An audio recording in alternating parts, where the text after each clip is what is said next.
Hello, learners, and welcome to my channel Treasure Learning.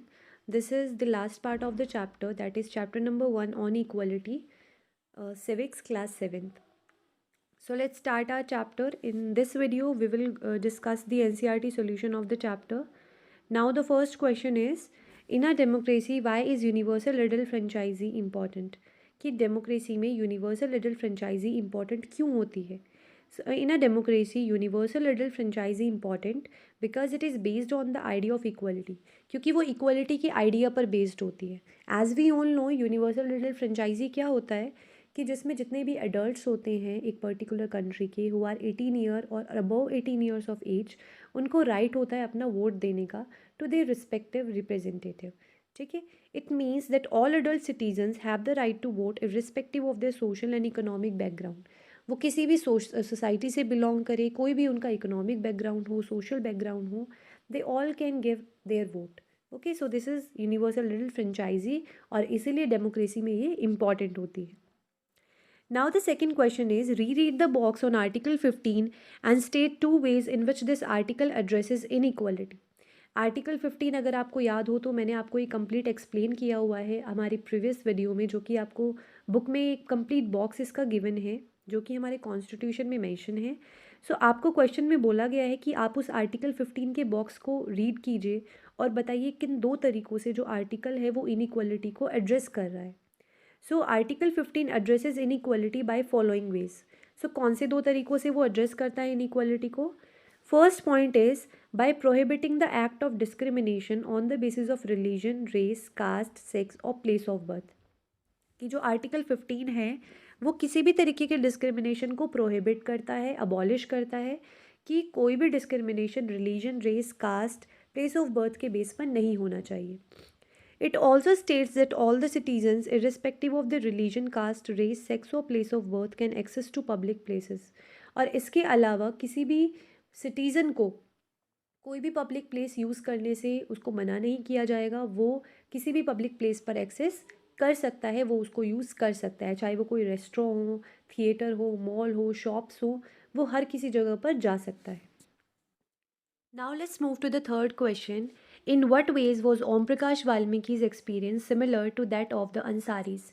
कि किन तरीक़ों से ओम प्रकाश वाल्मीकि और जो अंसारीज़ हैं उनका एक्सपीरियंस सिमिलर रहा. आपको याद होगा कि हमने दोनों की स्टोरीज़ को बहुत अच्छे से डिस्कस किया था जब हम चैप्टर को पढ़ रहे थे कि किस तरीके से ओम प्रकाश वाल्मीकि जी की जो डिग्निटी थी उसको वॉयलेट किया गया, उनके टीचर्स ने उनसे स्कूल साफ़ कराया, और अंसारीज़ जो थे किस तरीके से उन कपल को जो है अपार्टमेंट रेंट देने से मना कर दिया गया क्योंकि वो एक अलग रिलीजन से बिलोंग करते थे. So what is the similarity in their discrimination, in their experience? The dignity of both Om Prakash Valmiki and the Ansaris was violated because of the way in which they were treated. जिस तरीके से उनको treat किया गया उससे हमें पता चलता है कि दोनों को सिमिलर एक्सपीरियंस जो है वो फेस करना पड़ा, दोनों का सेम तरीके से वॉयलेशन किया गया है दोनों की डिग्निटी का. Om Prakash Valmiki's teachers hurt his dignity badly by making him sweep the school. जो ओम प्रकाश वाल्मीकि जी थे उनके टीचर्स ने उनकी डिग्निटी को हर्ट किया क्योंकि उन्होंने उनसे स्कूल साफ़ कराया.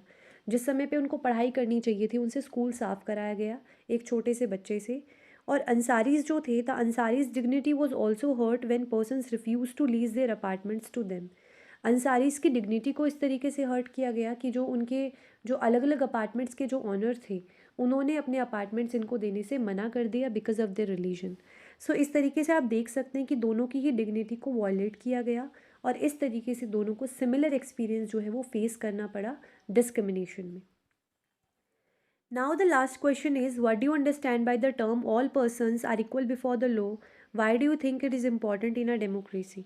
कि आप ये जो टर्म है, ये जो फ्रेज़ है, ये जो लाइन है, all persons are equal before the law, इससे आप क्या समझते हैं और ये किस तरीके से डेमोक्रेसी में इम्पॉर्टेंट है?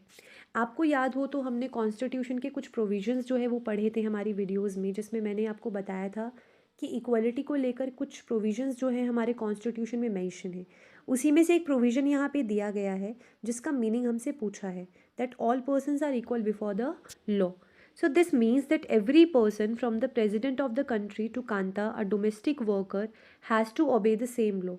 ये लाइन का मीनिंग यहाँ पे ये है कि चाहे कोई कंट्री का प्रेसिडेंट हो, कंट्री के प्रेसिडेंट प्राइम मिनिस्टर से लेकर छोटे से छोटे डोमेस्टिक वर्कर तक, जो छोटी से छोटी जॉब करता है, उस तक हर एक पर्सन का ये ड्यूटी बनता है कि वो जो लॉज हैं कंट्री के उनको ओबे करे, ठीक है, उनको रिस्पेक्ट करे, वो उनको डिसओबे ना करे.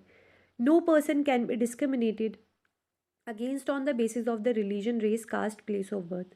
सेकेंड, इस लाइन का ये भी मीनिंग है कि कोई भी पर्सन जो है कंट्री का, उसके साथ किसी भी तरीके का डिस्क्रिमिनेशन नहीं किया जाएगा, चाहे वो किसी भी रिलीजन से बिलोंग करे, कास्ट से बिलोंग करे, किसी भी रेस से वो बिलोंग, कोई किसी भी रेस का वो ब्लैक हो, वाइट हो, फेयर हो, वो कैसी भी उसकी स्किन का कलर हो, कोई भी उसका प्लेस ऑफ बर्थ हो, there should be no discrimination. और इस लाइन का जो है इम्पोर्टेंस क्या है एक डेमोक्रेसी में, तो इस लाइन से ही आपको पता चल रहा है that this is important in a democracy to preserve the true nature of a democratic society. कि अगर हमें एक डेमोक्रेटिक सोसाइटी के नेचर को प्रिजर्व करके रखना है, सो इट्स इम्पॉर्टेंट कि हम इक्वलिटी को जो है वो प्रमोट करें. So this is all about our NCERT solutions. I hope कि आपको सभी क्वेश्चंस क्लियर हैं. And if you like my video, then please press the like button and also subscribe my channel for more videos. Thank you so much for watching.